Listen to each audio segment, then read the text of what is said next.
สวัสดีค่ะคลิปนี้พัตตาก็อยู่ที่หาดสวนสนนะคะเราอยู่ที่พักผ่อนกับครอบครัวตอนนี้ก็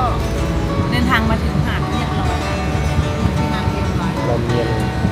ลมเย็นมากตอนนี้เราก็กำลังมองหาเมนูเลือกเมนูอาหารว่าจะกินอะไรเดี๋ยวมาดูมาชมไปพร้อมๆกันว่าเราจะได้อะไรกินวันนี้ กินแล้วก็จะได้ไปเล่นน้ำตอนเย็นๆตอนนี้ยังร้อนอยู่หาอะไรลอง ทะเลไข่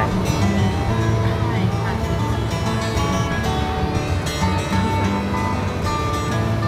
เกาะเสม็ด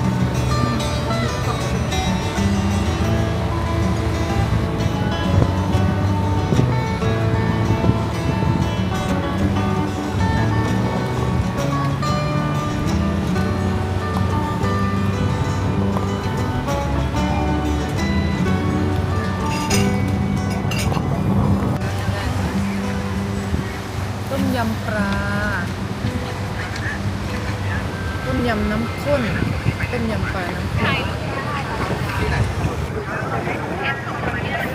ต้ม ข้นมากต้มตำปูปลาร้า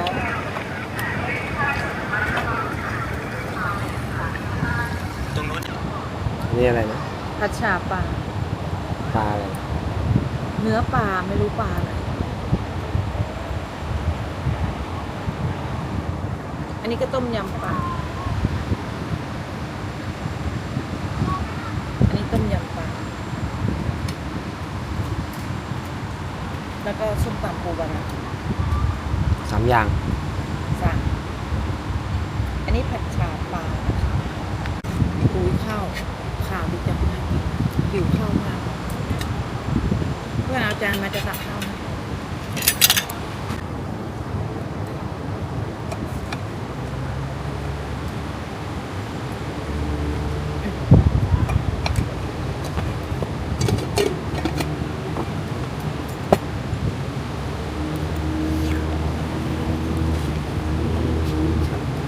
ร้อน ใช่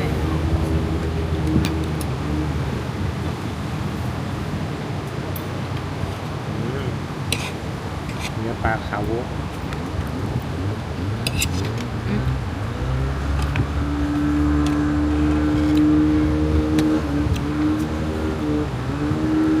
ข้นมากเลยอะต้มยำข้นจริงๆต้มยำ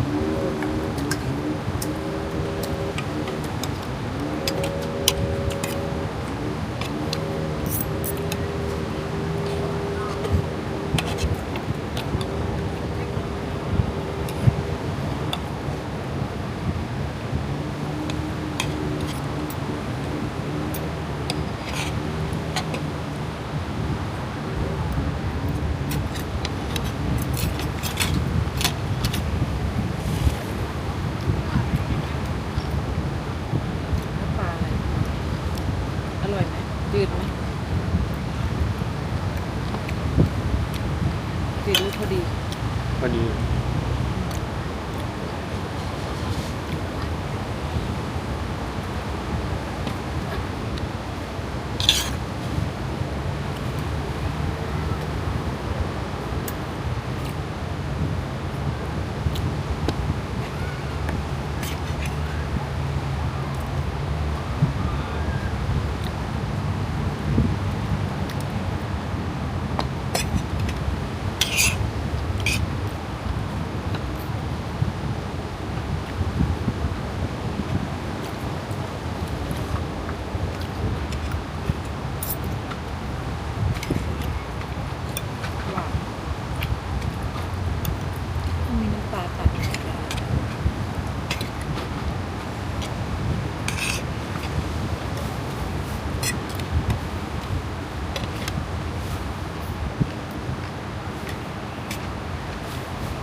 คนนั้นทำครัวตรงนั้นเลยด้วย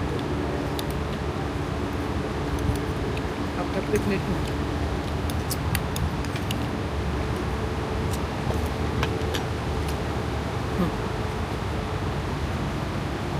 ซื้อปลามาทำเอง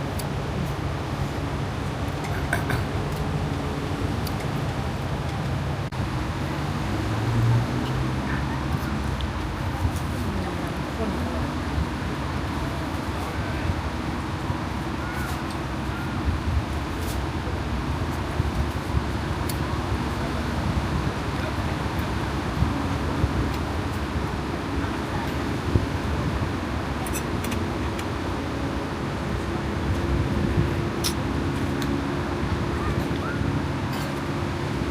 แถมทุกยุค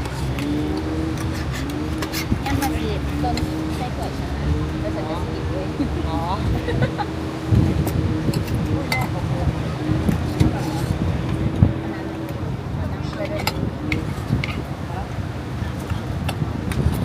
เชื่อเหรอใครอ่ะ มีคนซื้อใจดีซื้อให้ ôi thảo hai mươi thứ hay cơ cái này ฝากไว้ก่อนถืออุระ อยากใส่มือด้วยไม่ยอมใส่ใส่ถึงเมื่อวาน อร่อย อร่อยอยู่ กิน ต้มตำมันนู้นแม่อร่อยอร่อย อยู่แต่ว่า กินกับข้าวอร่อยอร่อย มันแบบเขาเรียกว่าอะไรน้ำตาลแบบคนไทยแบบปลาร้าแบบร้อนนานมากกินมันไม่แซ่บ น่าแก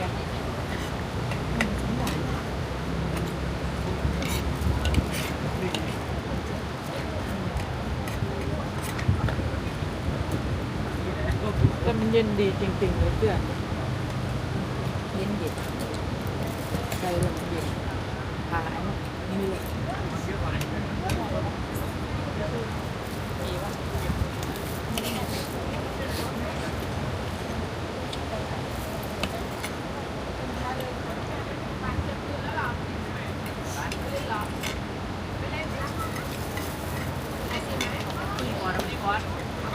เอาน้ำแข็งเองไหม ไม่ต้องกินก่อนดีกว่าอ๋อกินกระติกไปด้วยเดี๋ยว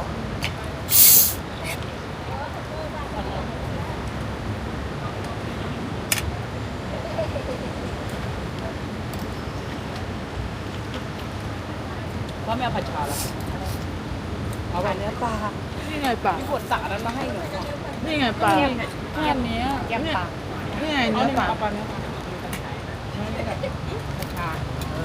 แล้วก็เอาน้ำต้มยำราดอร่อยมาก พี่ตักไปปลาไม่ให้แล้วพี่กินแต่น้ำ เนี่ยมันทำนี่เนื้อปลาเหมือนเราเลยทีแรกก็ไปนั่งข้างในร้อน ไม่ไหวต้องขึ้นมานี่ มันร้อน ลมร้อนเนี่ยไม่ได้ลม ตรงนี้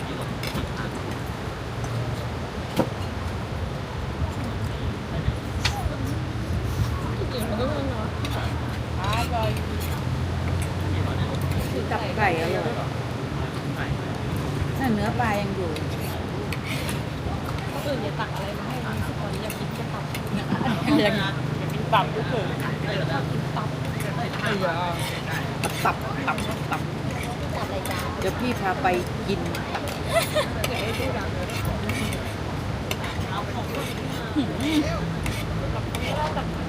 ตับไก่ก็ลืมสิครับ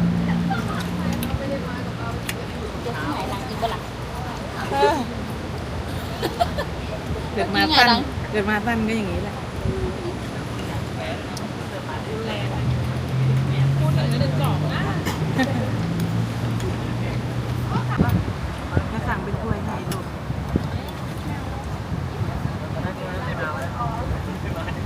กินกับนู่นกับอยู่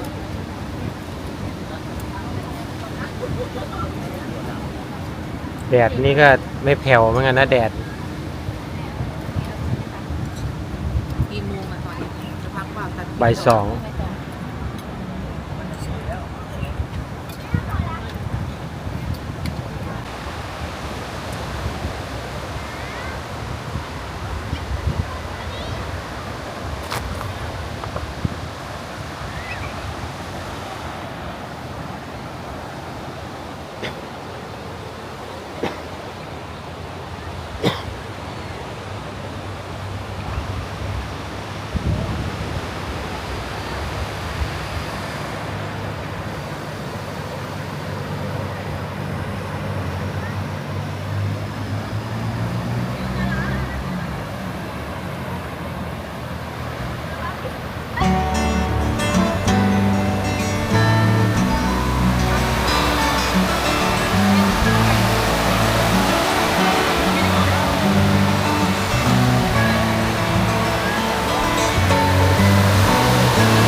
ไปแล้วนะ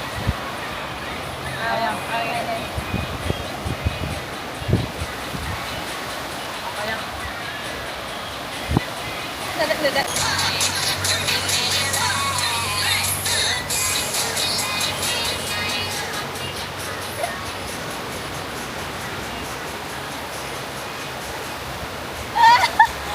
มาได้อยู่นะเว้ย